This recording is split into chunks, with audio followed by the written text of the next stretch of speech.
And I don't want to dip into it too much, but can you elaborate why you took a break, kind of? Yeah. Yeah, so back in May, I was diagnosed with metastatic testicular cancer. So first I had surgery, and then I thought maybe I'd be done and go back to school, you know? And then I went back in. They found a tumor in my lungs. Oh. Yeah, in my left lung. So then I had like 4 months of chemo. And like recently, like a month and a half ago, I went in for like the big scan. Like, and this was like basically telling me if I was good or if I was super fucked. And the chemo worked. It shrunk it, so I'm in remission. Wow. Yeah, but it was good. What the fuck? Yeah, well, I mean, there's a lot of good. Obviously, when you go through something like that, you learn a ton. It makes you tougher. It also gave me a ton of time to work on the app. I'm sure. Work on Hang. Like, I'm not even exaggerating. Like, Connor, Kaylin can tell you, I focused so much on it, like, all my time, that there were times when I actually forgot I was sick. Wow. Like, even when I was, like, super messed up, feeling out of it, I would just be, like, totally consumed by it. So You feel like you needed it. yeah, it was like a drug. So it helped me get through like a dark time. So you were like in the hospital, like consistently working on the app? Yeah, the chemotherapy treatment room kind of became our office. Yeah, I read that in the article. Yeah, from the article, BU article. When it would get really bad, like Caitlin would do most of the grunt work, but for the most part, I was able to keep going. Yeah. So for the most part, like 99% of the time, we would work together in his treatment rooms, working on Hang for like 6 hours a day, and then probably go back and work on Hang some more. Yeah. It was a good time for doing work, because it would be so like when you get I had 2 bags of chemo, etoposide and cisplatin, and it would take like anywhere from like 5 to 6.5 hours a day. Can you just, this isn't me supposed to be ignorant, but how does chemo work? It's like, Yeah, I didn't know either. So you get it through an IV. Okay. And it's just like a small or a slow drip. I would get a bag of hydration first for about an hour and a half maybe, depending on the day. Like a saline bag? Yeah, saline bag, exactly. And then simultaneously, like towards the end of that bag, they would put on the first bag of chemo. First there were a bunch of steroids and stuff, but it all comes through the IV. Okay. And then I get my 2 bags. And so why is there this conception that chemo is like a radiation thing? Well, there is radiation. They're two different Two things. different types of treatments? Yeah. Yeah, but I think chemo's more, like if it gets to that point, chemo is more common. Radiation's, you don't want radiation. Both are pretty bad and have lasting effects, but radiation's like really bad. Kind of leads Radiation's just like blasting you with like shit. with really bad shit, and they can both lead to future cancers, but radiation more so, I think. So what was it like when you found out like, yo, I have cancer? Oh my God, it was crazy. Like what the fuck would...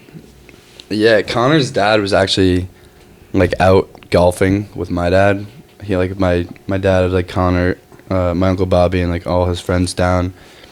So I was chilling at my house with Kaylin and my mom, and I got the call I went in for my ultrasound or whatever, and then I got. Were you feeling sick at the time, or? No, it actually hurt. Like Okay. my nut. My nut hurt.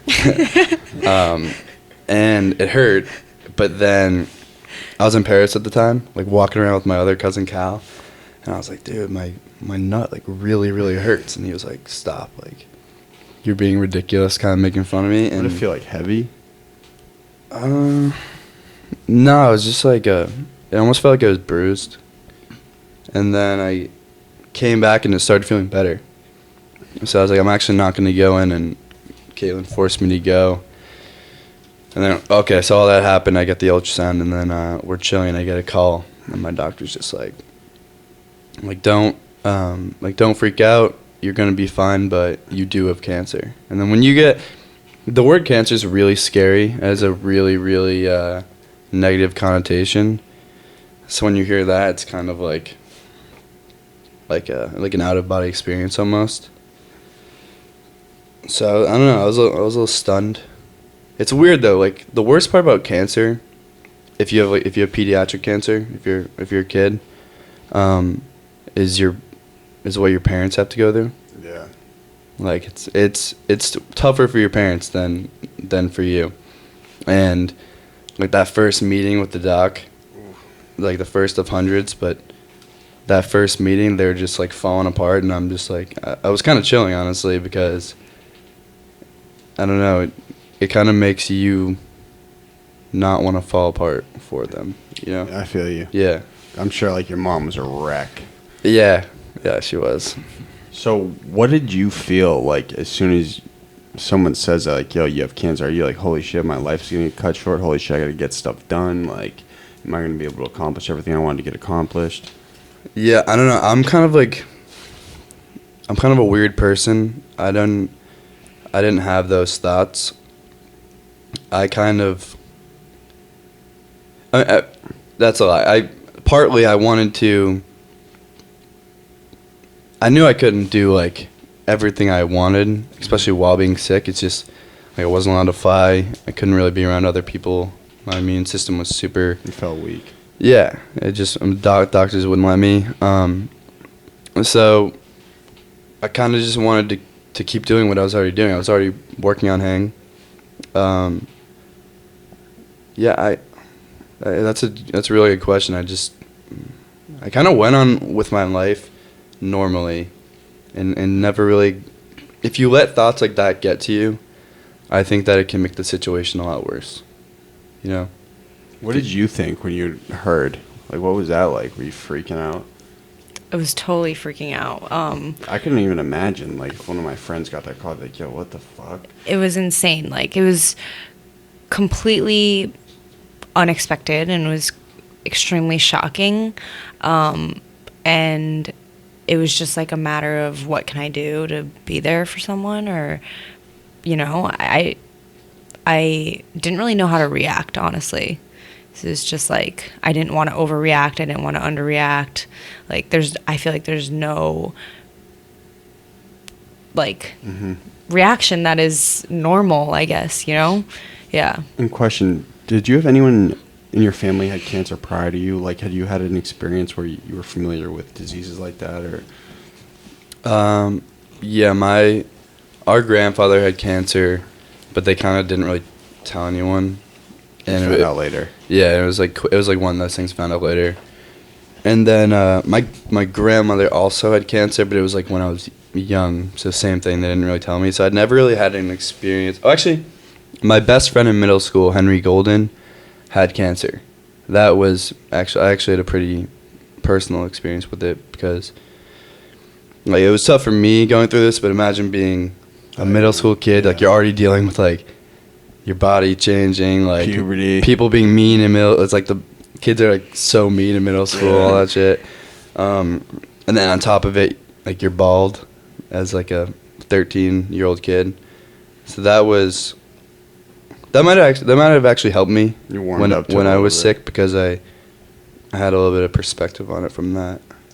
So when it got really bad with the treatment, like really taxing, was there any like sort of like motivational source you had? Like, because from what I know, and again, I don't know much. I've had obviously relatives who've had cancer, but like they say like you got to have some sort of thing in your mind that's driving you to get to the end of your treatment because it's just such a grueling process.